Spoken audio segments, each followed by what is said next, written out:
ജീവപര്യന്തം ശിക്ഷയെന്നാൽ ജീവിതാവസാനം വരെ തടവ് ശിക്ഷയാണെന്ന വ്യക്തത വരുത്തി വിഷ്ണുപ്രിയ വധക്കേസിൽ വിധി പ്രസ്താവം. ജീവപര്യന്തം എന്നാൽ 14 വർഷം തടവാണെന്നത് സമൂഹത്തിന്റെ തെറ്റിദ്ധാരണയാണെന്ന് എടുത്തു പറയുന്നതാണ് വിധി. വിധിപ്പകർപ്പിന്റെ 119 പേജിലാണ് ജീവപര്യന്തം എന്നതിന് കൃത്യമായ വിശദീകരണം നൽകുന്നത്. ജീവപര്യന്തം തടവിന് കൃത്യമായ നിർവചനം നൽകിയാണ് വിഷ്ണുപ്രിയ വധക്കേസിൽ ജഡ്ജി AV മൃദുലയുടെ വിധി പ്രസ്താവം. ഇന്ത്യൻ ശിക്ഷാ നിയമം 53 പ്രകാരം വധശിക്ഷയ്ക്ക് പകരം നൽകുന്ന ശിക്ഷയാണ് ജീവപര്യന്തം. പലരും തെറ്റിദ്ധരിച്ചിരിക്കുന്നത് ജീവപര്യന്തം എന്നാൽ 14 വർഷം തടവ് എന്നാണ്. എന്നാൽ ആ ധാരണ ശരിയല്ല. ജീവപര്യന്തം എന്നാൽ ജീവിതാവസാനം വരെ തടവ് ശിക്ഷയാണ്. ശിക്ഷാ കാലാവധിയിൽ ഇളവ് നൽകാൻ സർക്കാരുകൾക്ക് മാത്രമേ അധികാരമുള്ളൂവെന്നും വിധി പ്രസ്താവത്തിൽ എടുത്തു പറയുന്നു.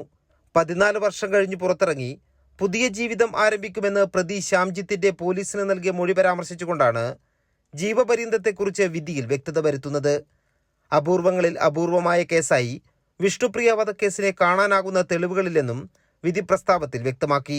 125 പേജുകൾ ഉള്ളതാണ് വിഷ്ണുപ്രിയ വധക്കേസിലെ വിധി പ്രസ്താവം. കൈരളി ന്യൂസ്, കണ്ണൂർ.